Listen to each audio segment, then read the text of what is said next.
하나님께서 저희들을 지난 한 주간 동안도 하나님의 날개 아래 품었다가 또 주일에 이렇게 모여서 우리가 하나님을 경배할 수 있도록 은혜를 주신 것을 감사하나이다. 오늘 저희가 찬양할 때 우리 가운데 임재해 주신 하나님 감사합니다. 또 우리가 헌물을 드릴 때 그것을 받아주시고 우리를 기억해 주신 하나님께 감사합니다. 이제 저희가 주의 말씀을 듣고자 합니다. 친히 말씀으로 찾아오신 주님, 저희들에게 말씀하시고 저희 모두가 주의 음성을 듣는 복된 시간이 되게 해 주시옵소서. 예수님의 이름으로 기도하옵나이다. 아멘. 요즘에는 이 책이 없어진 것 같은데 한때는 굉장히 인기가 있었던 잡지가 하나 있었습니다. 리더스 다이제스트라고 이렇게 작은 소책자로 나와서 상당히 많은 사람들이 보았던 잡지입니다. 아마 이거를 끄떡끄떡 하시면 자기의 나이가 노출되는,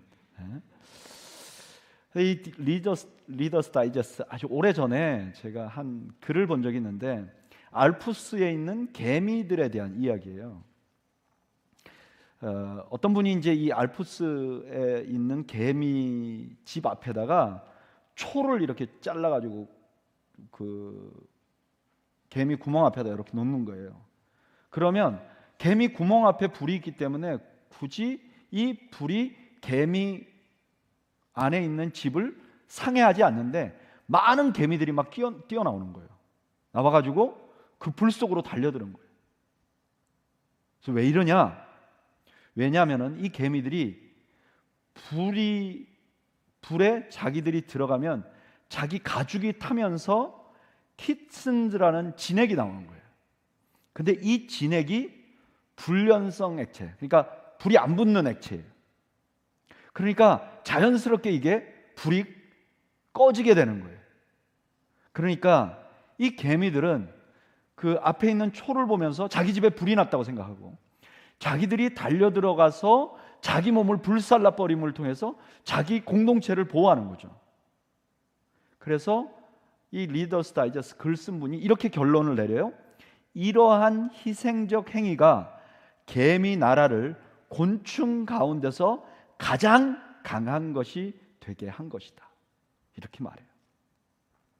오늘 우리가 읽은 본문에서 우리 주님께서 우리에게 주시고자 하는 메시지가 바로 그런 말씀이에요.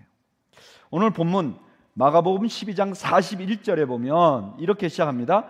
예수께서 헌금함에 대하여 앉으사 무리가 어떻게 헌금함에 돈을 넣는가를 보실새 여러 부자는 많이 넣는데, 예수님이 예루살렘에 들어가셨는데 헌금함을 마주보고 앉아 있다는 거예요.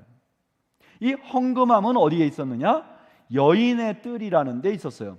예루살렘 성은 여러 겹으로 돼 있어요. 맨 바깥에는 이방인의 뜰이 있습니다. 그리고 그 안에는 여인들의 뜰이 있어요. 그리고 그 안에는 유대인 남자들만 들어갈 수 있는 뜰이 있었어요. 그런데 이 헌금함이 어디 있느냐? 여인들이 들어가는, 유대인 여인들이 들어갈 수 있는 뜰에 헌금함이 있었던 거죠. 근데 이 헌금함이 요즘 우리가 하는 것처럼 이렇게 함이 돼서 뭘 떨어뜨리는 게 아니라 이렇게 나팔관처럼 이렇게 생겼어요. 그래서 거기다가 헌물을 놓으면 누구나 다 볼 수가 있는 거예요. 이렇게 넓게 돼 있으니까. 근데 그 반대편에 예수님이 앉아 계시는 거예요.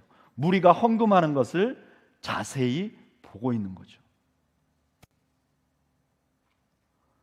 저는 주님이 우리한테는 안 그랬으면 좋겠어요. 자세히 보고 계시고. 그런데 예수님이 보고 계신 동안에 많은 부자들이 헌금을 한 거예요. 42절에 보면 그 부자들이 헌금하고 나서 한 가난한 과부가 와서 2렙돈, 곧 한 고드란트를 넣었다 그랬어요. 한 여인이 2렙돈. 이 2렙돈은 어느 정도 돈이냐? 2렙돈은 반 고드란트예요. 반 고드란트는 4분의 1 아사리온이에요. 아사리온은 16분의 1 데나리온이에요. 데나리온은 하루 노동자의 품삯이에요. 그러니까 렙돈은 하루 노동자의 품삯의 64분의 1이에요. 만약에 미국으로 따져서 지금 최저임금을 16불로 잡으면 한 2달러 정도 되고, 한국으로 따져서 한 최저임금을 8,000원이나 9,000원에 잡으면 1,000원 정도 되는 돈이에요. 가난한 과부가 2렙돈을 헌금을 한 거예요.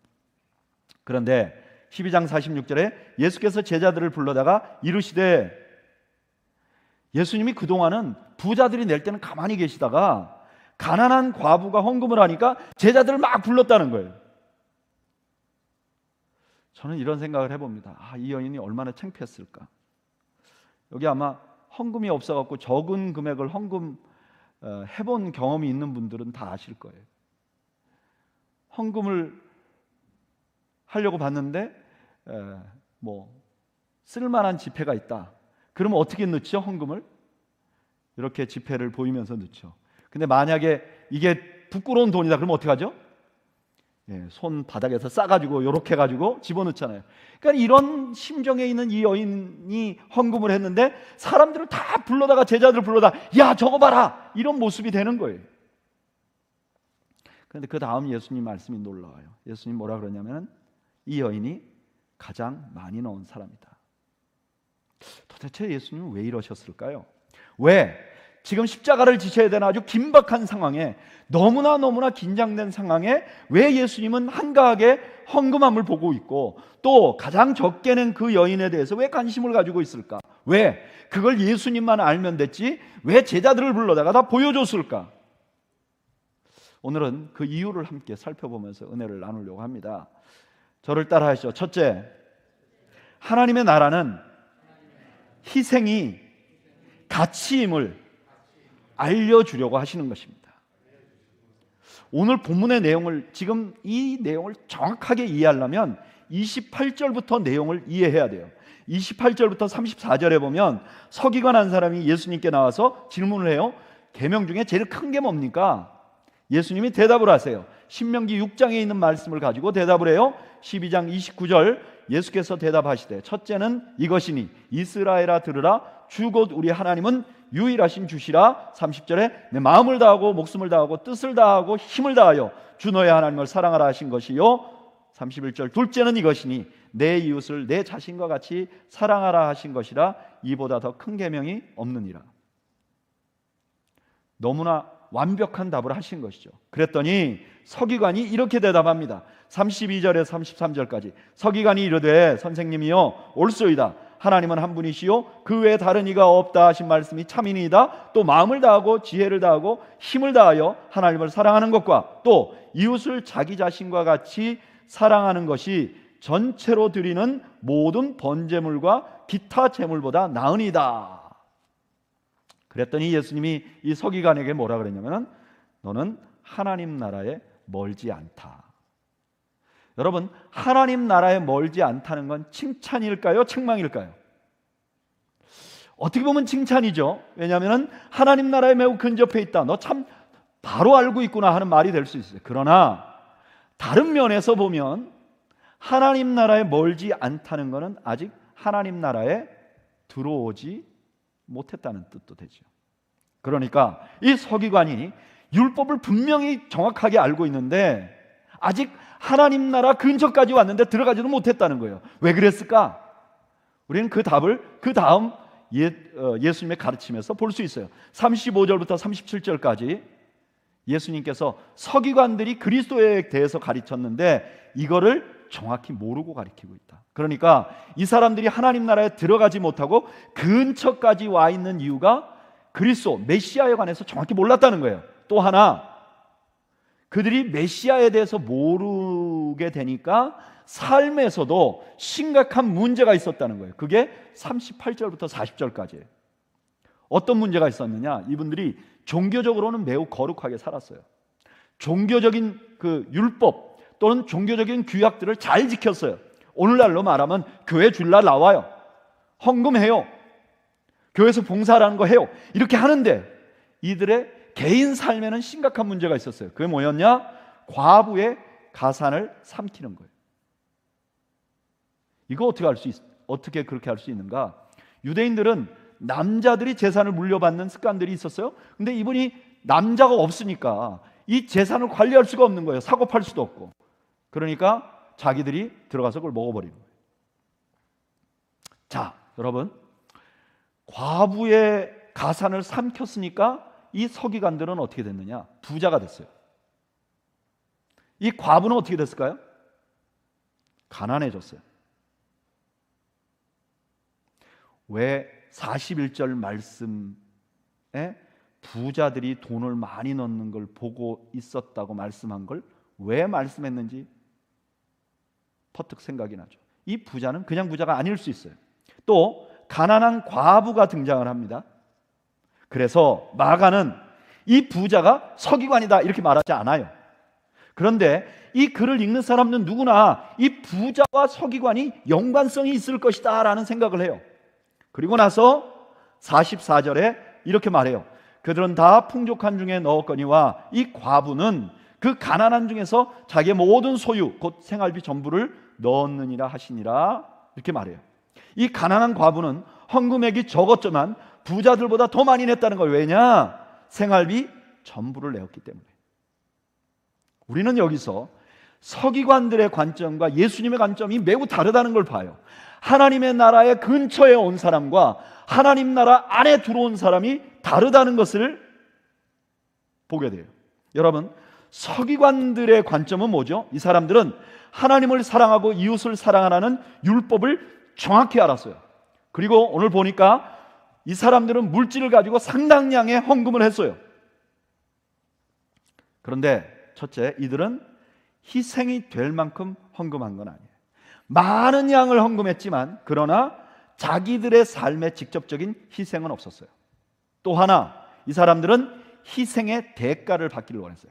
자기들이 헌금을 많이 했는데 그 많이 한 것의 대가를 받기를 원했어요. 그 대가가 뭐냐? 영향력이었어요. 오늘 본문에 보면 이 서기관들이요, 회당에 가면 윗자리에 앉기를 원했다고 그랬어요. 여러분, 회당 윗자리는 월급이 나오는 자리가 아닙니다.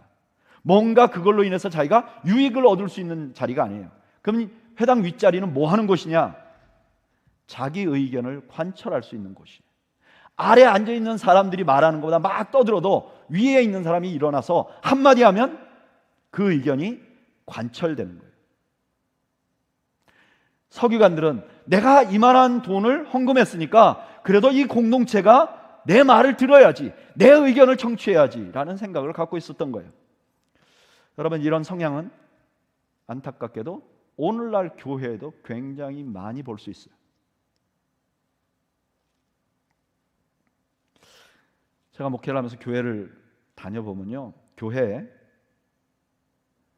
자신은 크게 헌신하면서 자기의 의견이 관철되는 것을 전혀 기대하지 않는, 심지어 의견을 내지 않는 분들이 상당히 많아요. 교회는 대부분 그래요. 대부분의 교인들은 어떠냐? 무언가 자기가 해놓고도, 뭔가 헌신해 놓고도 알려지지 않으려고 막 몸부림을 쳐요. 대부분 그래요. 근데 제가 보니까 이런 분들은 대부분 행복해요. 자기가 행복해요. 교회 다니면서. 그리고 주변 사람도 행복해요. 많이 희생하고도 안 알리려고 하고 자기 의견을 내지 않는 사람은 그냥 본인이 행복해요. 근데 반대로 아주 소수지만 교회에 이런 분들이 있어요. 강력한 의견을 내고 모든 교회 부분에서 자기가 존중받기를 원해. 내가 얘기하면 그게 관철되기를 원해. 근데 자기는 전혀 헌신을 안 해요. 이런 사람은 아주 소수예요. 이런 분들은 대부분 제일 먼저 본인이 안 행복해. 그리고 본인도 안 행복하고 주변 사람도 다 안 행복해요. 근데 이런 분들은요, 공동체를 어렵게 만들지 못해요. 왜냐? 아무도 그분 얘기를 경청하지 않아. 왜냐하면 그분이 헌신을 안 하는 걸 다 아니까 그냥 그러나 보다 그래. 공동체가 흔들리지는 않아요. 근데 가장 큰 문제가 되는 사람들은 어떤 분들이냐? 헌신도 많이 하고 강한 의견도 있는, 이런 분들이 교회에 많잖아요. 그러면 교회가 일이 굉장히 잘 돼요. 자기가 헌신도 하고 의견도 내고 말도 하고 희생도 하고. 이분들이 자기가 헌신하는 것과 자기의 의견이 관철되는 것이 균형이 잡혀 있으면 크게 불만이 없어요. 주변에 있는 사람들도 불만이 없어. 그분을 존중해요. 리더십을 갖도록 해줘. 그런데 항상 조금의 긴장은 있어요. 반대로 이 균형이 깨져버리잖아요. 내가 뭔가 헌신하고 희생한 거에 비해서 내 의견이 관철되지 않으면 교회가 완전히 전쟁터가 돼버려요. 교회가 어려워질 때는 헌신한 분들이 조심해요. 그레이스밸리 교회 성도 여러분, 그럼 우리가 존중받으려고 하지 않는지 우리를 돌아봐야 합니다. 교회에서 이런 위험에 가장 크게 노출된 사람이 누굴까요? 자기가 헌신도 하고 자기의 의견이 관철되기도 원하는 것에 가장 많이 노출된 사람, 목회자입니다. 특히 담임 목사예요. 목회자들은 대부분 사례비가 적어도 힘들어하지 않아요. 일이 많아도 힘들어하지 않아요. 근데 자기가 존중받지 못하면 너무나 힘들어요.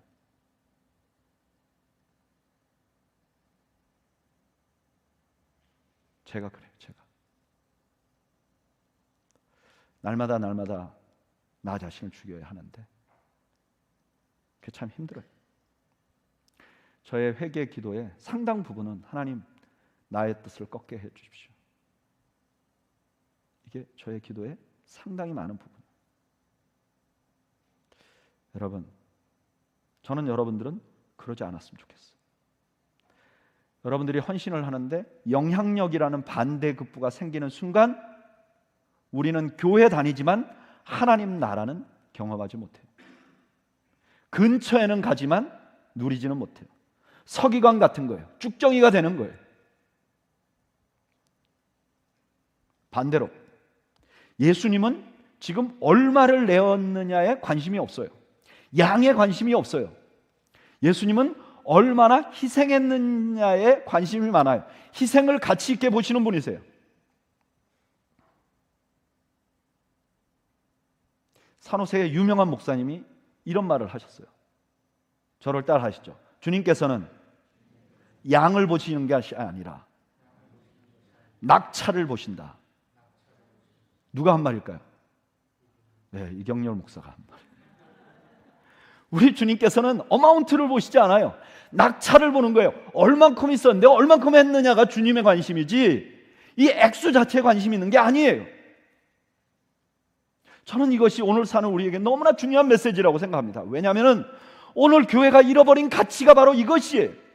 언제부턴가 교회가 양에 관심이 많아졌어요. 얼마나 많이 헌금하는지, 얼마나 많이 모이는지, 얼마나 교회가 크게 지어졌는지. 안타깝게도 주님은 얼마나 큰지에 관심이 없어요. 얼마나 희생했는지에 관심이 있어요. 주님을 위해서 무엇을 희생했는지, 무엇을 내어놓았는지, 지역을 위해서 무엇을 했는지가 주님의 관심이에요. 이건 성도들에게도 마찬가지입니다. 여러분, 우리 주님은 여러분들 개개인들을 사랑하세요. 그리고 여러분들에게 복 주시기를 원하세요. 그러나 우리 주님께서 우리에게 기대하시는 것은 우리가 주님을 위한 희생이에요. 주님 때문에 포기한 것들, 참은 것들이 우리가 주님 앞에 점수로 매겨질 수 있는 거예요. 주님의 관심은 희생이에요. 지금 주님은 제자들에게 이걸 알려주는 거예요.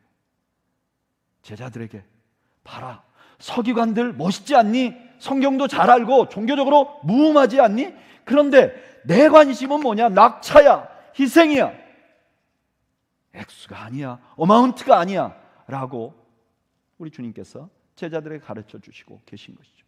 두 번째로 주님께서 이 가난한 과부의 두 렙돈을 주목하신 이유는 저를 따라 하시죠. 하나님 나라는 희생으로 시작한 나라임을 알려주기 위해서입니다. 여기 44절에 보면 아주 중요한 단어가 하나 나와요. 그들은 다 그 풍족한 중에 넣었거니와 이 과부는 그 가난한 중에서 자기의 모든 소유 곧 생활비 전부를 넣었느니라 하시니라. 이 여인이 생활비, 자기가 가진 생활비 전체를 다 내어버렸기 때문에 부자보다 많이 넣었다는 말인데, 여기 생활비라는 이 말이 바이온이라는 헬라어인데 이 원래 뜻은 생명이에요. 그러니까 여기 생활비라고 말하는 것은 이 여인이 생명을 드렸다는 거예요. 생활비 전체를 드렸다는 것은 자기 생명 전체를 이 여인이 드렸다는 것을 말하는 거예요. 이 이야기를 들으면 우리는 자연스럽게 이 여인의 모습 속에서 예수님의 모습이 그려집니다. 지금 주님께서 예루살렘에 왜 왔죠? 자기 생명 전체를 드려버리려고 오신 것이죠. 생명을 드리려고 오시는 것이죠. 그러니까 이 여인의 한 행동은 예수님의 모습과 매우 유사해요. 자, 많은 돈을 낸 부자의 모습이 서기관들의 모습을 비추어 준 것이라면, 여기 지금 가난한 과부의 헌신은 예수님께서 하실 십자가의 역사를 보여주는, 그림자처럼 보여주는 장면이라는 거예요. 그런데 우리가 이 장면을 좀 줌아웃 해보죠. 멀리서 한번 보죠. 지금 예수님께서 성전 바로 앞에서 앉아서 이 얘기를 하고 있는 거예요. 생명을 바치는 것이 가장 큰 희생이다. 그런데 그 예수님과 제자들이 앉아있는 성전은 뭐냐? 이스라엘 공동체의 중심이에요. 바탕이에요. 이 성전에는 짐승의 제사가 계속 이어지고 있었어요. 이거는 마치 부자들이 드리는 제물과 같아요. 왜냐? 이분 부자들은 자기들이 재산이 많았는데 그 중에 일부를 드린 거잖아요. 그런데 지금 예수님께서는 생명 전체를 드릴 거예요. 이것이 이때까지 계속해서 드려왔던 성전 제사보다 훨씬 더 가치 있는 것이라는 거예요. 이게 진짜라는 거예요. 이제 진짜로 우리 주님이 제사를 드릴 것이기 때문에 더 이상 성전은 필요 없어진 거죠. 그래서 13장 1절에서 2절까지 예수께서 성전에서 나아가실 때 제자 중에 하나가 이르되 선생님이여 보소서 이 돌들이 어떠하며 이 건물들이 어떠하나이까? 예수께서 이르시되 내가 이 큰 건물들을 보느냐? 돌 하나도 돌 위에 남지 않고 다 무너뜨려지리라 하시니라. 예수님께서는 이걸 제자들에게 알려주고 싶어 하신 것이죠. 눈에 보이는 성전을 중심으로 한 하나님의 백성, 유대인들, 이건 끝난 거예요. 이제는 예수님의 희생을 중심으로 한 새로운 하나님의 백성이 나올 것이다. 마치 구약에 성전을 중심으로 하나님의 백성들이 만들어졌듯이 이제는 예수 그리스도의 십자가 희생을 중심으로 새로운 백성이 나올 것이라는 것을 지금 예수님이 알려주시는 거죠. 누구에게? 제자들에게. 그러면 그 제자들에게 알려주시는 새로운 하나님의 백성, 하나님의 공동체는 누구냐? 바로 교회죠.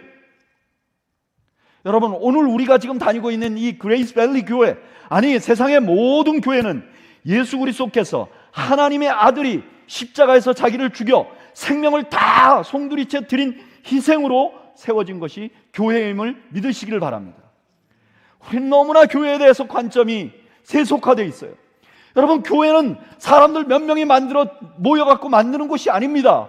교회는 마음에 맞는 사람끼리 모여가지고 그들만의 리그를 하는 것이 아닙니다. 교회의 기초는 우리를 위하여 십자가를 지신 예수 그리스도의 보혈임을 여러분 믿으시기를 바랍니다. 이걸 볼 수 있어야 돼요.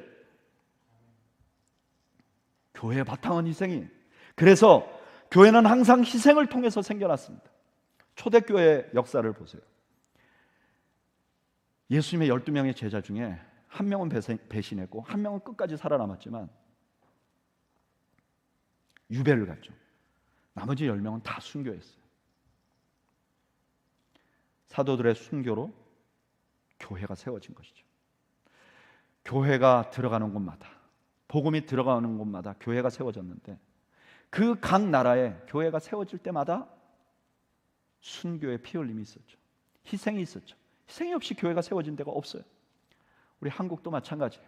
우리의 조국도 수많은 사람의 희생으로 한국 교회가 세워진 거예요. 여러분, 이거는 무슨 한국 교회 역사 이런 데만 나오는 게 아니라 각 교회들, 어느 교회든지 교회의 스토리를 들어보세요. 교회가 교회로 세워지기 위해서는 희생이 있어요. 희생하는 사람 없이 세워진 교회는 세상에 없습니다. 저는 그레이스 밸리도 마찬가지라고 생각합니다. 교회가 세워질 때 여러분들의 희생이 있어서 교회가 세워진 것이죠. 물론 희생하신 스타일은 다 다를 거예요. 방법도 다를 거예요. 어떤 분들은 교회가 처음 시작할 때부터 시작해서 자기들의 삶의 상당한 부분을 희생하고 물질도 상당한 액수를 헌금하고 그러면서 교회가 시작되도록 한 사람도 있을 거예요. 또 어떤 분은 조금 뒤에 이 교회 예배와 이 교회를 함께 섬기면서 나아가서 자기들의 시간과 자기들의 마음을 이것에 준 희생이 있었을 거예요. 그 희생이 어떤 것이든지 그레이스 밸리라는 교회도 누군가의 희생에 의해서 생겨난 거예요. 희생이 없었으면 우리 교회는 생겨나지 못했을 거예요.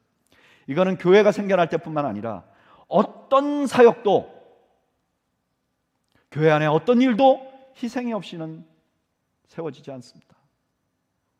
그게 어떤 것이든, 그게 찬양하는 찬양팀이건 그게 소그룹이건 희생 없이는 세워지지 않습니다. 오래전에 제가 버지니아에서 부목사로 사역을 할 때 그 교회가 젊은이들이 없는 교회였어요. 여기 뭐 그때 젊은이라고 말하면 뭐 30대가 없는 교회, 50대, 60대가 주로 있는 교회였어요. 근데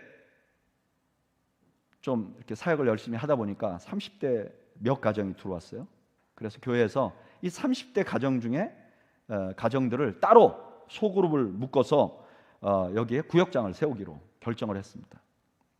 그래서 한 두세 분의 형제를 구역장으로 세우고 그 젊은이들을 나누어서 배치를 했어요. 근데 그 중에 한 구역이 구역 멤버를 짰는데 이게 누가 짰는지 모르겠어요.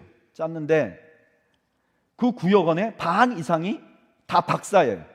그러니까 학위가 있는 박사. 그리고 학위가 없는 분들도 다 한국에서 최고로 좋은 대학을 졸업했어요. 다. 근데 그 구역장님은 대학을 아예 안 다녔어요. 한 번도 간 적이 없어요. 그 다음에 교회는 오래 다녔는데 예수님을 만난 건 한 2년밖에 안 됐어요. 2년 전에 은혜를 받은 거예요. 그리고 그때 이분이 원래는 다른 사업을 하시다가 사업을 그만두고 우체국에 들어가기 위해서 프로모션 기간을 지나가는, 그러니까 경제적으로도 굉장히 어려운 상황이었어요. 저희가 맡겨놓고 염려가 너무 되는 거예요. 이게 이분이 경제적으로도 지금 어렵고 이 사람들을 어떻게 끌고 나갈까.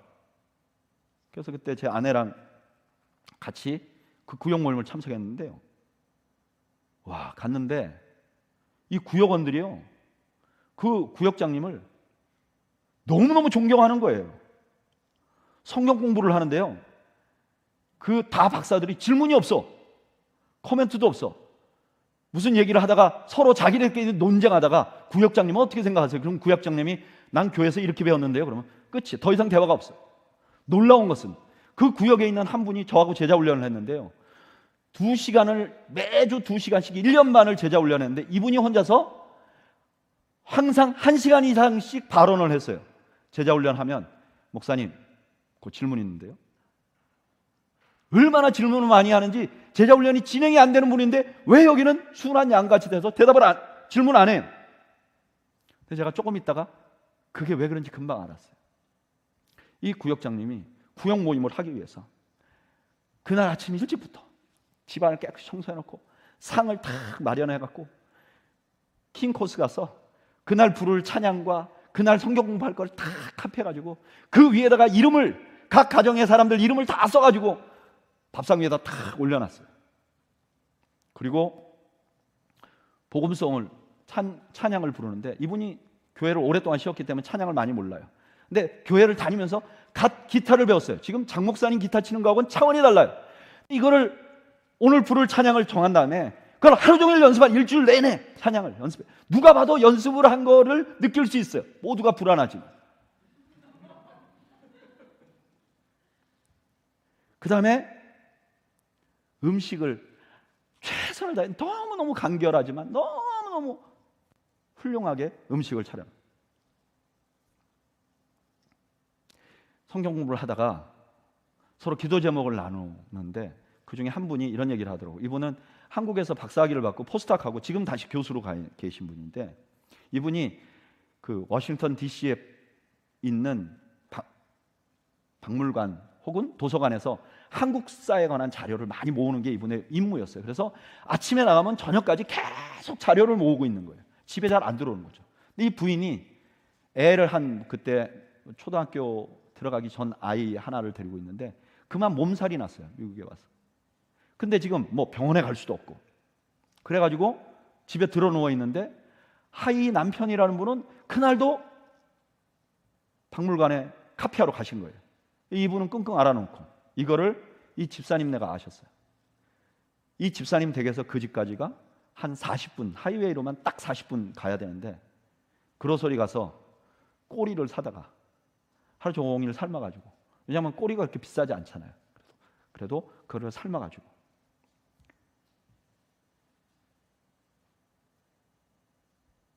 냄비에 담아가지고 4시간 40분 동안 달려가지고 그걸 주고, 자기가 그 자매가 자기 태어나서 그렇게 맛있는 곰탕을 처음 먹었다는 거예요. 아, 이분들이 곰탕에 녹았구나. 아무리 똑똑하고 아무리 자존심이 세도 감동에 녹아버렸구나. 희생이 역사하는구나.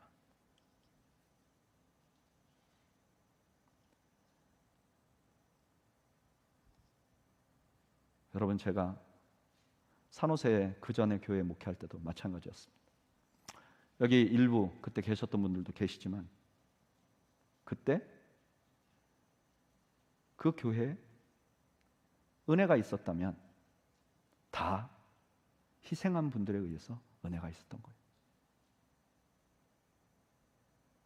그때 희생한 분들이 경제적으로 넉넉하지 않았어요. 어떤 분들은 갓 와서 직장을 잡았는데 그 직장에서 해고당하셨다. 어떤 분들은 직장을 다니지만 요즘같이 이렇게 막 연봉이 높지도 않고 또 집을 샀는데 집 값이 너무 비싸갖고 경제적으로 본인도 허덕거리면서 집을 개방하고 사람들이 와서 먹고, 주중에 그래도 신앙이 제일 중요하다고 섬기고, 그래서 교인들끼리 서로 교제하고,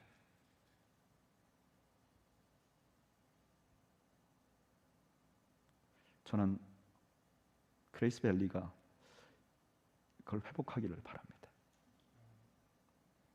희생이 동반되지 않고 우리 교회는 희망이 없습니다. 제가 이런 말을 들었어요. 우리 교회 와서 우리 교회가 어떻게 해서 생겨났는데, 똑같은 텀인데 미닝은 매우 다르게 사용되는 것 같아요.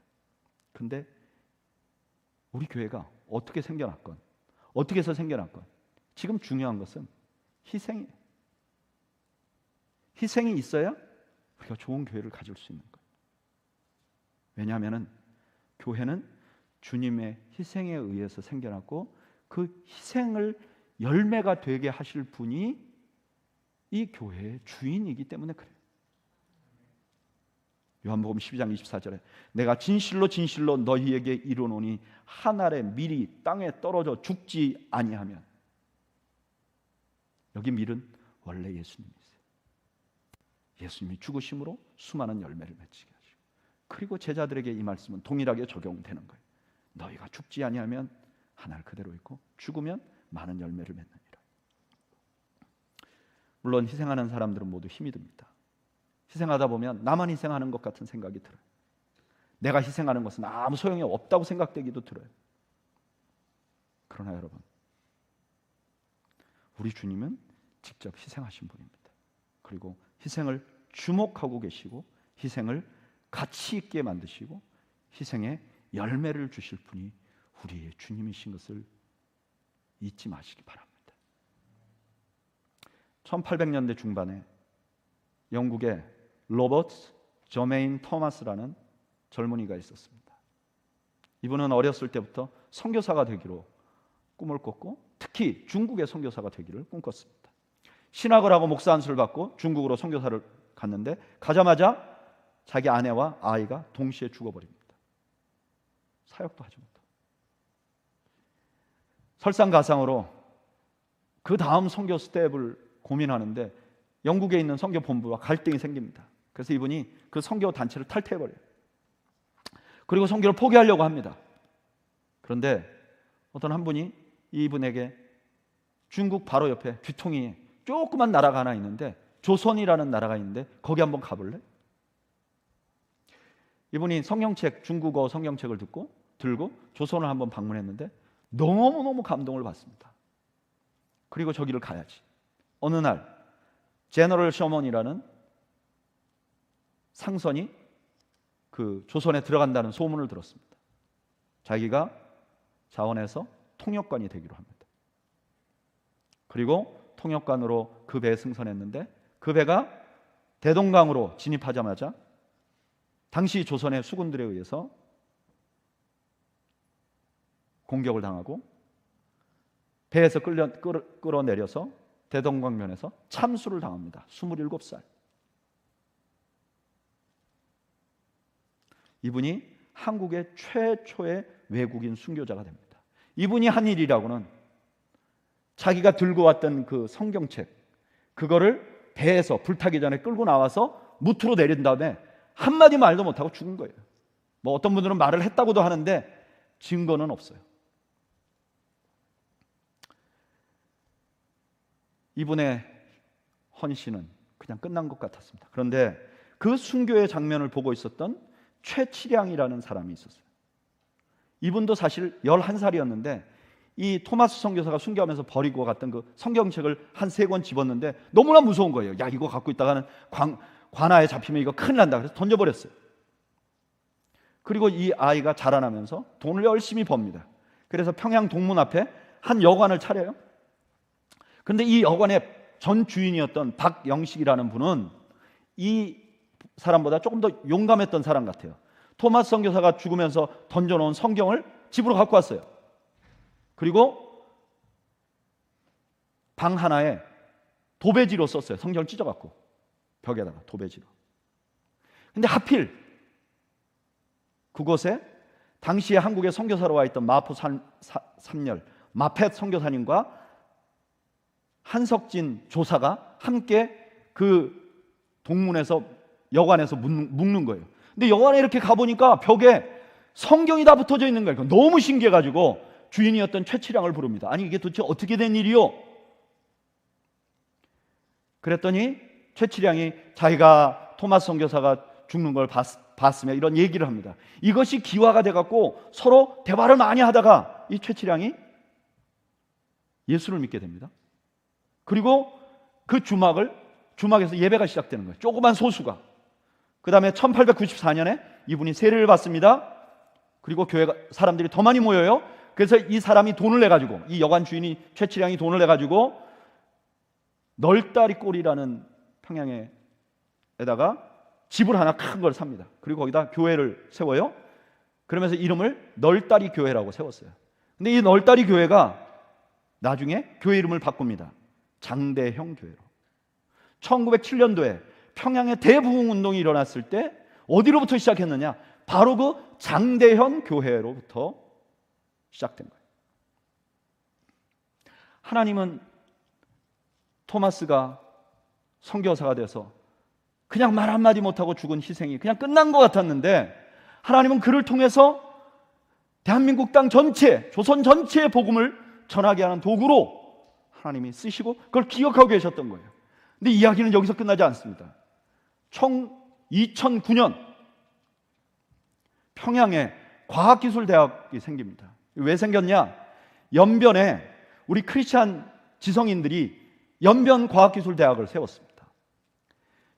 지금은 뭐 문을 닫는 지경에 있었지만 그때는 진짜 전 세계에 모였던 신실한 크리스찬 지성인들이 그 연변과기대에 자원봉사 교수가 돼가지고 가서 정말 거기 연변에 있는 아이들을 정말 신실하게 가르쳐서 정말 센세이션을 일으켰습니다. 평양에서 우리도 저런 거 하나 세워주시오.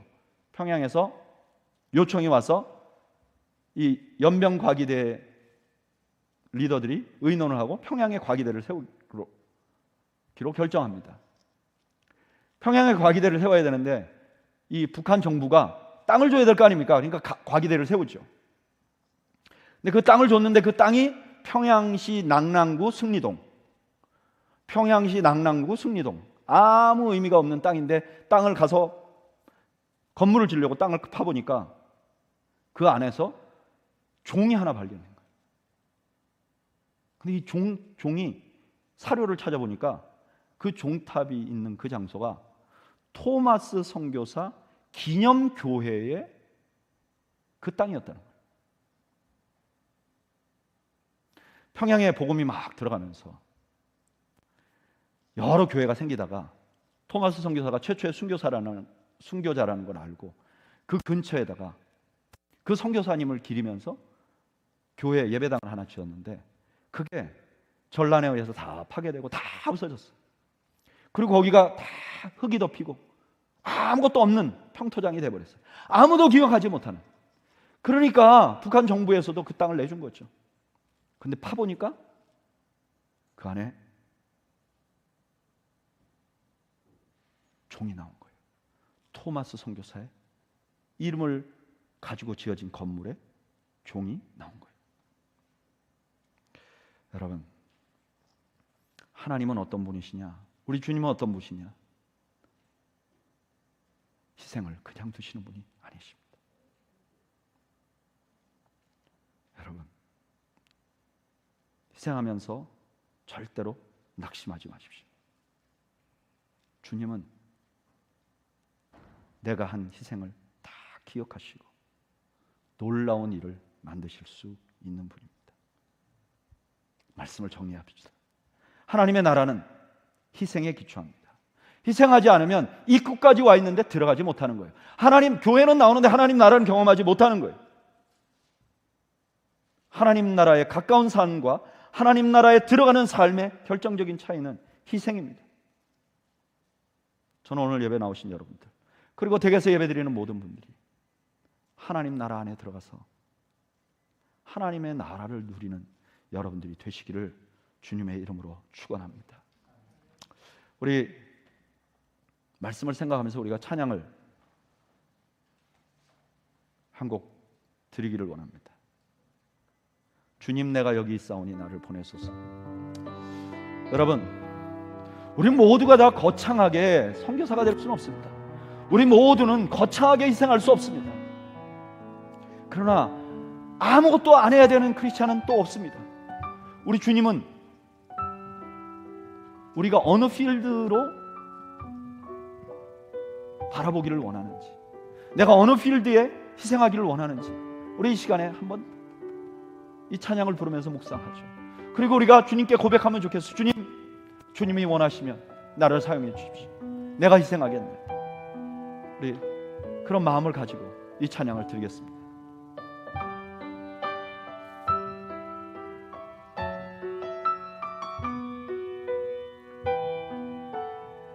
주님 내가 여기 있사오니, 주님 내가 여기 있사오니 나를 보내소서. 나를 보내소서. 나의 몸 주께 드리오니 주 받으옵소서. 주님 내가 여기 있사오니 나를 써 주소서. 가진 것 모두 다 주께 드리오니 주 받으옵소서. 할렐루야, 할렐루야, 할렐루야, 할렐루야, 할렐루야, 할렐루야.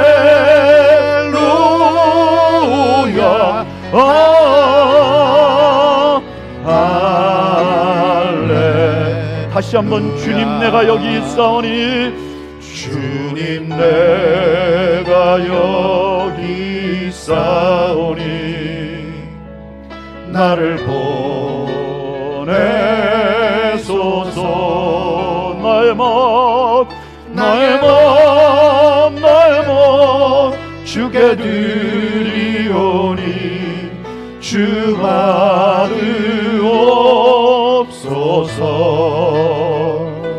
주님 내가 여기 있사오니 나를 써주소서. 나를 써 주소서. 가진 건 모두 다 가진 것 모두 다 주께 드리오니 주 받으옵소서. 할렐루야 할렐루야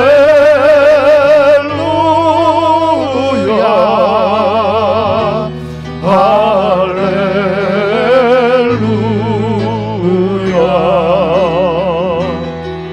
할렐루야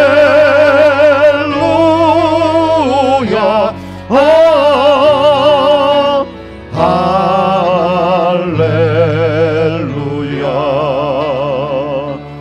나를 받으옵소서.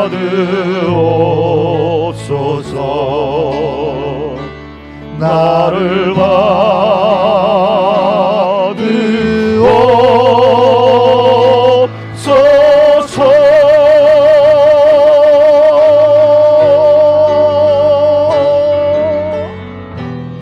우리 한번 이 시간 다 함께 기도하기를 원합니다.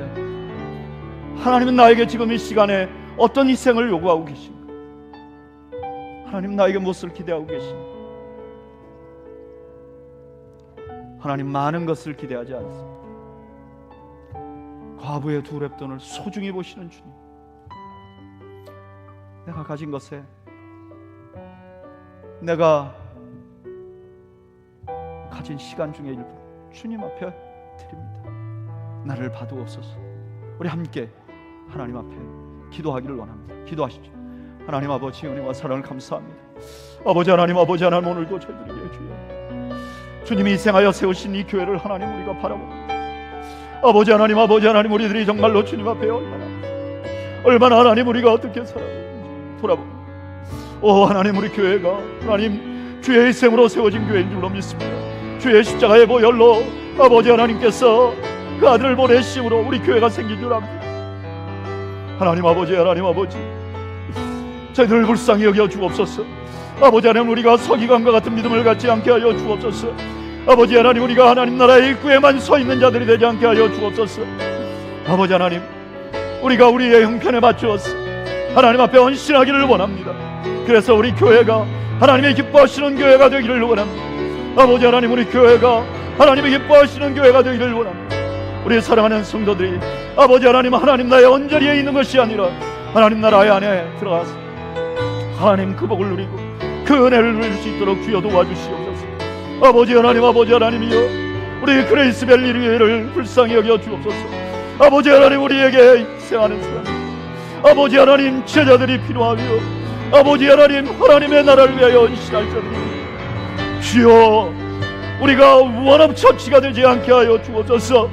아버지 하나님, 아버지 하나님, 우리가 하나님 앞에 정말로 쓰임받는 교회가 되기를 원합니다. 아버지 하나님, 우리가 하나님 앞에 정말로 쓰임받는 교회가 되기를 주여, 우리 교회의 성도들 사랑하시는 아버지 하나님께서 은혜를 베풀어 주시옵소서.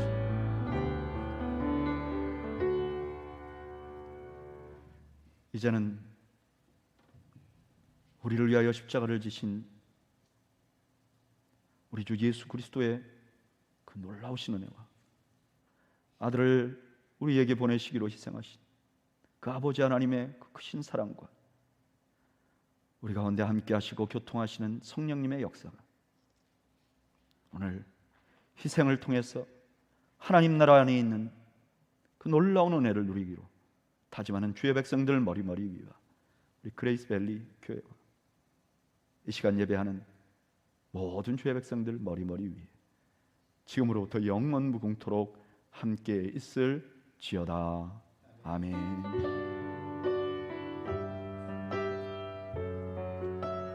주여, 베풀어 주시고 아버지 하나님께서